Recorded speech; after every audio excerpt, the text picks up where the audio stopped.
TMC সাথ দেয় welcome, এই কথাই যদি বাম সাথ দেয় ওয়েলকাম, এই কথাই যদি কংগ্রেস সাথ দেয় ওয়েলকাম।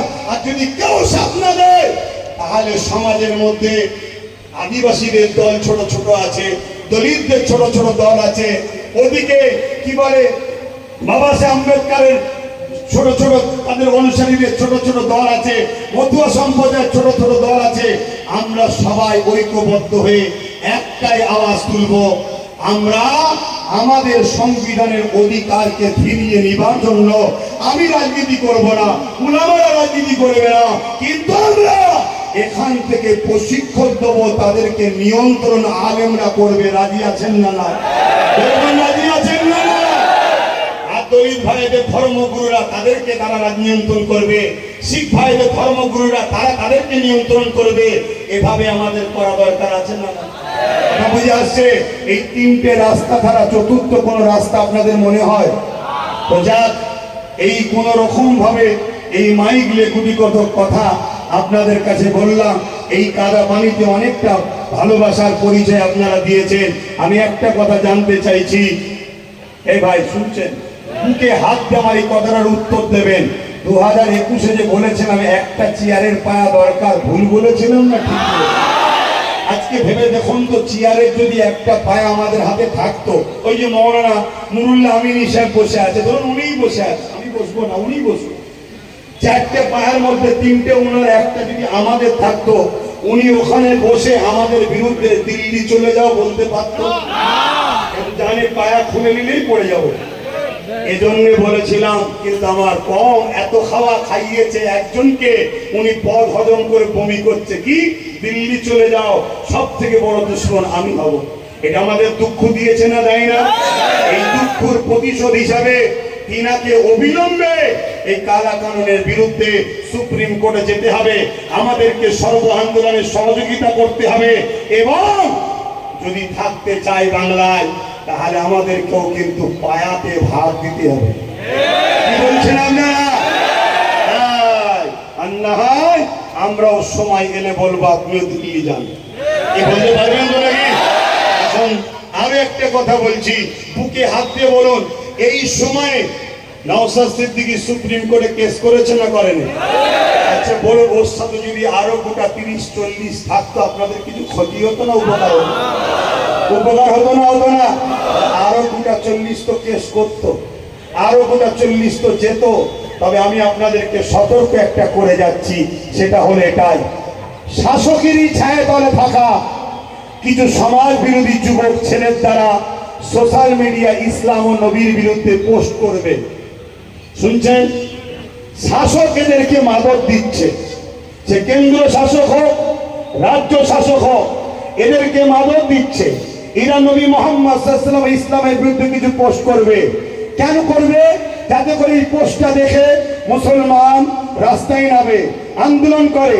রাস্তায় নামবেন, আন্দোলন করবেন, পুলিশ বাধ্য হয়ে তাকে তুলবে, হালকা ধারা দেবে, পরের দিন জামিন করে দেবে। তারপরে যারা যারা আন্দোলন করেছিল পুলিশ তাদের নামে কেস দেবে, তাদের বাড়ি বাড়ি গিয়ে হামলা করবে, আপনারা ছুটে পালাবেন। পুলিশের সাথে কিছু চটিওয়ালা পুলিশ থাকে, তারা আপনাদের পরিবার মা বোনদের সঙ্গে, বাকিটার বলছি না। কথা বুঝছেন না? বোঝেন না? আপনাদের নামে হাজার হাজার কেস হবে। কেন কেস করবে? আপনাদের অর্থনীতিটাকে ধ্বংস করবে বলে। রাজ্য সরকার যদি সত্যি ওয়াকফ কালা কানুনের বিরুদ্ধে হতো, তাহলে 14 তারিখে যখন নওশাদ কলিকাতা শিয়ালদায় ডেকেছিল, ভাঙড় থেকে আসা 1000 মিলিয়নের ছেলের নামে কেন রাজ্য সরকারের পুলিশ কেস দিল? এটা রাজ্য সরকারকে কৈফিয়ত দিতে হবে না? হবে না? দিতে হবে না? হবে না? সে যদি বলে আমি কথা জবাব দেব না, যদি বলে জবাব দেব না, তাকে জবাব দেওয়ার জন্য বাধ্য করতে হবে। ঠিক না? ঠিক।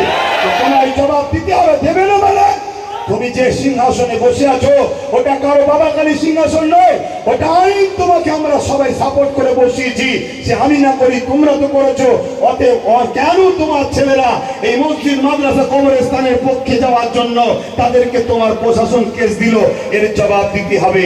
মনে রাখবেন, এটা একটা ষড়যন্ত্র চলছে। তাহলে ইসলামের বিরুদ্ধে বললে আমাদের করণীয় কি হবে?